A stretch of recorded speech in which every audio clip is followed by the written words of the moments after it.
A Tale of Two Indias. The world's biggest democracy has a booming economy, but many Indians are still struggling to escape poverty, by Patricia Smith. So, this is an article that's talking about economics.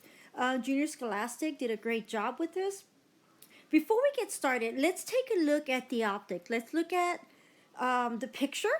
So, if you look at this picture, you're going to notice that the water is dirty.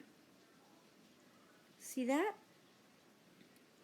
You also will notice this child here is not wearing any shoes. You'll notice that the buildings are run down, right? They're old buildings.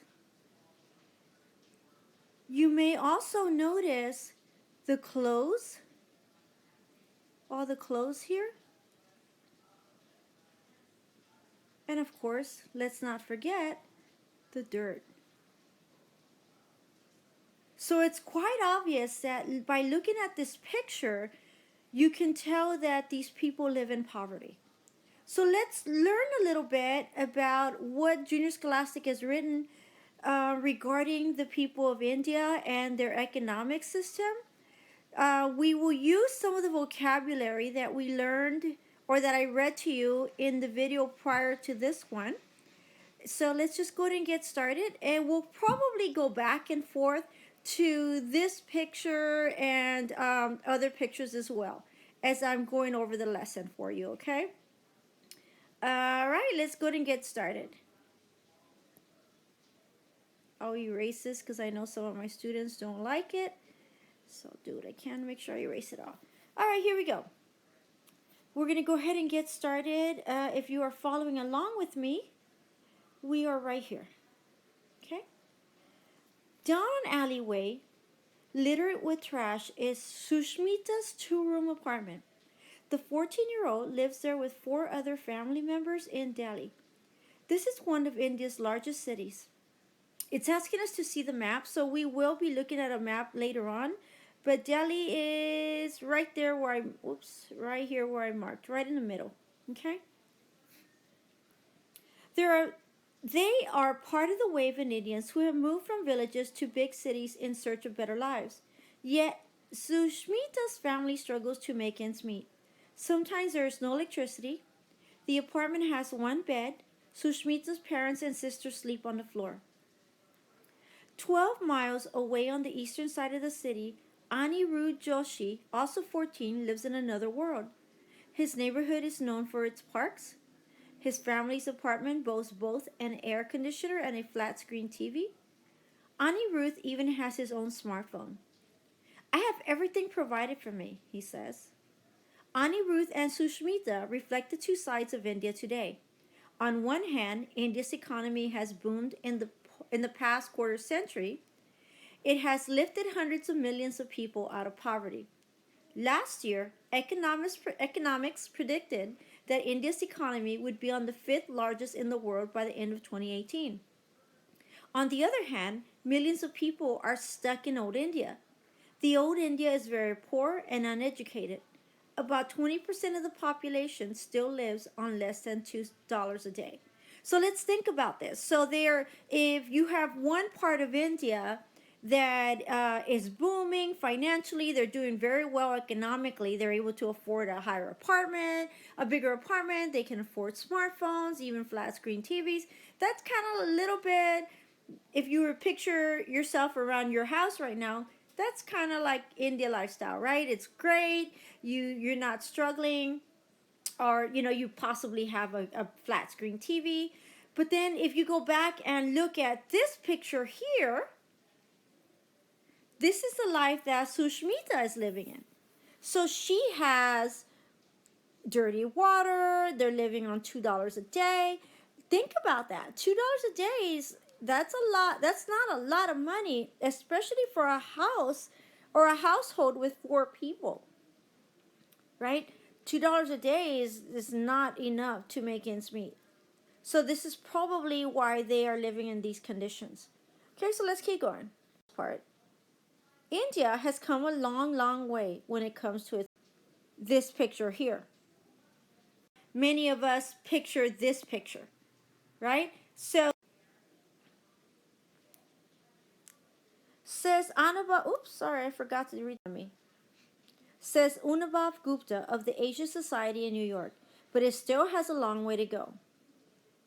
So let's look at, before we go any further, let's look at the caption inside the picture. So I'm talking about this right here. New India, the offices of tech giant Infosys, is Bangalore, one of India's fastest growing cities. So it's obvious that just by looking at these pictures, I mean, look at these buildings. All these buildings are made out of glass, right? So it's totally different lifestyle from here. They're wearing shoes, he's wearing a tie. I mean, it's obvious that it's more, it has got an advantage economically. All right, so now let's go ahead and continue reading, and then we will, as we go along, we'll stop and kind of compare the pictures again. Okay? I know that the highlighting will get to some of you, but for the sake of time, I don't want to have the time go too long. So I'll do my best to erase some things, and some things I'm just going to have to leave on there, okay? So just be patient. I know it frustrates you. Okay? All right, here we go. Progress and problems. Modern India was born in 1947. That is when it gained independence from its colonial ruler, Great Britain. The British divided the country into Hindu-majority India and the Muslim country of Pakistan. For decades after independence, India's economy was heavily controlled by its socialist government. The nation made little progress in tackling poverty. But in 1991, the government began turning away from socialism. It started loosening economic regulations and opening India to foreign investment. The economy took off. Since then, India's middle class has more than doubled in size. With 1.3 billion people, India has the world's second largest population after China. It is the world's largest democracy. It is now seen as a rising global power that the United States will have to compete with in the decades ahead. So let's think about that. We've always been known as the number one country economically. Even people that are educated, if you want to think about free enterprise capitalism, I mean, this is the country to be in. So now we are comparing ourselves not only to China, because China is doing very well in most parts of their country, but now we have to compete with India. A lot of times we don't see India like that, right? We see India when we think of this is something that will fascinate us as we keep going, because you start to think of other countries being just like the United States. All right, so let's keep going. So we are right here. Okay. Despite such gains, large parts of the population have been left behind. About half of Indians in rural villages lack toilets. About 25% of Indians cannot read. India's progress is also hampered by its caste system. That is a traditional social hierarchy that dates back to the ancient origins of Hinduism. Hinduism is the country's majority religion. So we'll learn about the caste system in a little bit. So if you want to know who Sushmita is, she's right here. This is Sushmita. See if y'all can see her. Right here. Okay. So you want to have a visual who we're learning about. All right, so now we're going to go ahead and continue. We're going to continue. If you want to think about, before we go further, if you want to think about 25% of the population can't read. 25%, yeah, of Indians cannot read. So if you want to have a visual, let's just give you a small visual. Let's picture our class. So if we have a full class and we're talking about 25%, then that would be the first two tables in the front by the front board. And that would also be the two tables on the right that are against the shelf. So that's 25% of the class. Think about all those people that sit in those areas. That's a lot of people that aren't able to read. Okay? All right, so let's keep going. So we are in the power of youth.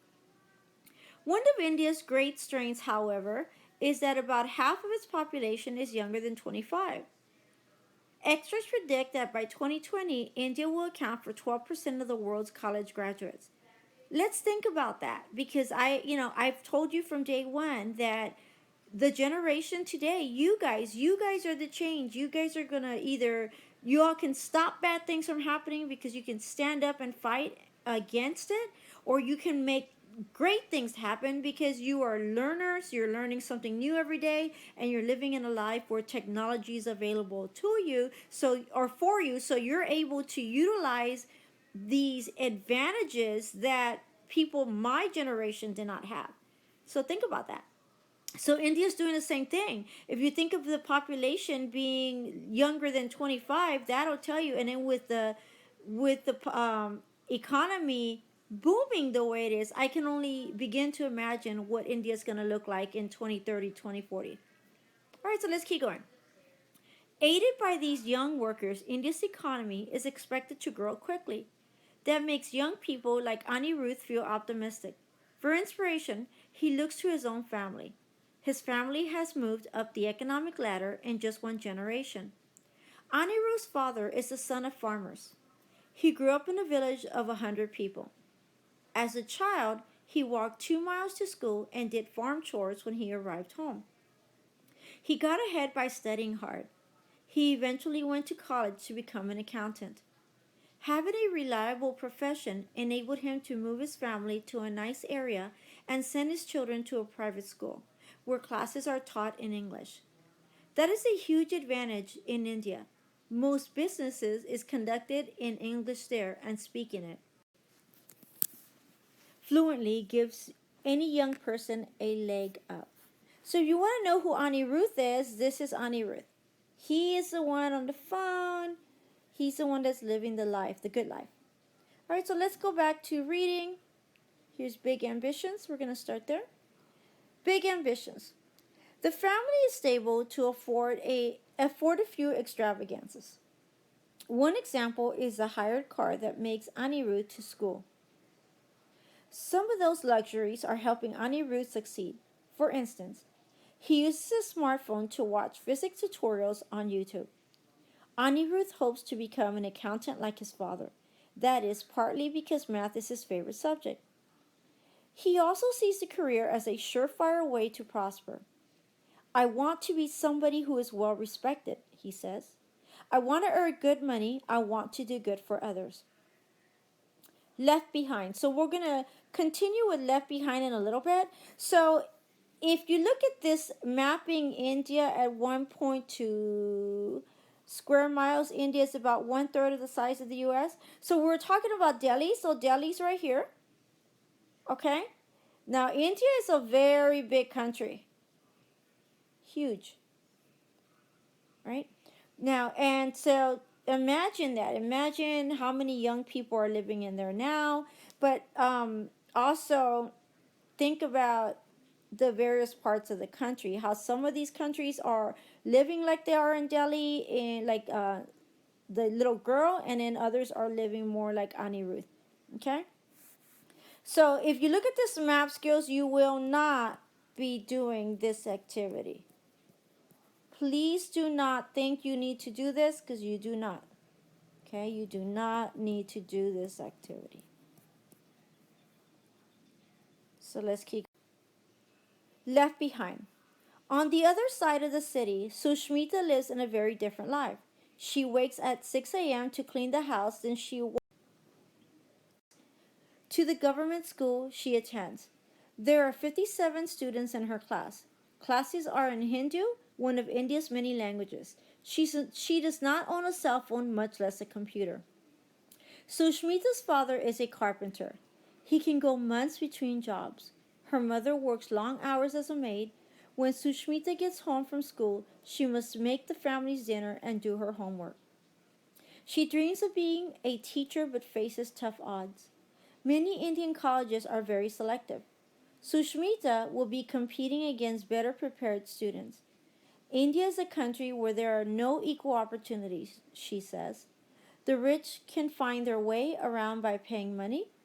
Others cannot find their way into the same opportunities because they don't have money. Small steps forward. Still, Sushmita knows she has it easier than her parents did when they were growing up. They were pushed into working from a very early age, Sushmita says. She feels lucky her parents planned to let her finish school. Steps like that make India expert Anubhav Gupta feels hopeful about where the country is headed. The problem it faces seems vast, but so are its ambitions, he says. I'm optimistic because India has a very hungry and forward looking population, and they're going to keep pressing the government for progress. So the core question is asking, why might India's caste system slow the country's progress? So let's talk about the caste system. We're going to just quickly go over it. We're not going to spend too much time on it, but we're just so you know what a caste system is. How the caste system works, here are the basics of India's 3,000-year-old class structure. So the caste system would be like here, lower class, middle class, higher class. Okay, so this is the caste system and how it works. You have the number one, the major caste groups, the Brahmins. Those are your priests and your teachers. Number two, Kshatriyas. Those are your soldiers and administrators. Three, Vaishyas, farmers, traders, merchants, and craftspeople. Then you have four, Shudras, your manual labor. And your five, your Dalits, your untouchables. The untouchables are going to be more like Sushmita. Okay, so let's look at this. What is the caste system? The caste system is a class structure that divides Hindus into five main groups based on a family's tradition or occupation. So it's asking you to look at this box. So we already went through that. We're here now. How did Dalits come to be known as the untouchables?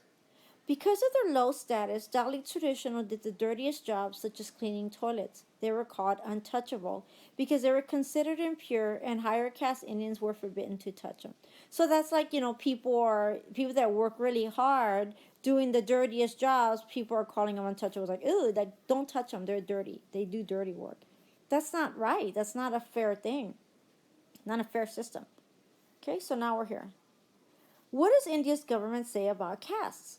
India's constitution outlawed caste discrimination in 1950, and its parliament later set minimum quotas for members of lower castes in schools, state-owned firms, and government ministries. How has the caste system changed? As more Indians move to cities, the strict rules of the caste system has begun to break down. Some lower caste Indians has moved up the economic ladder. Plus, a Dalit politician was recently elected India's president. A major achievement, even though the position is largely ceremonial. So he's kind of more like a mascot. He's ceremonial, but that's still a really good thing. All right, so now let's look at the last one. So is the caste system no longer an issue in India? Not quite. Caste discrimination persists, especially in rural areas. Life for low caste people has dramatically improved, but caste remains a social differentiator, says Alyssa Ayres, an India expert at the U.S.-based Council on Foreign Relations. So you can think of the rural areas, so that's going to be your country living, right? Your small towns, your country living, where we are urbanized, we live more in the city life. Okay? All right, my angels, this is the Tale of Two Indias. All right, with this assignment, I'm going to attach some questions for you to answer. Of course, you can replay the article or replay the recording to listen to me read it to you again and explain it, or you could just read it on your own. All right, my angels, have a wonderful day.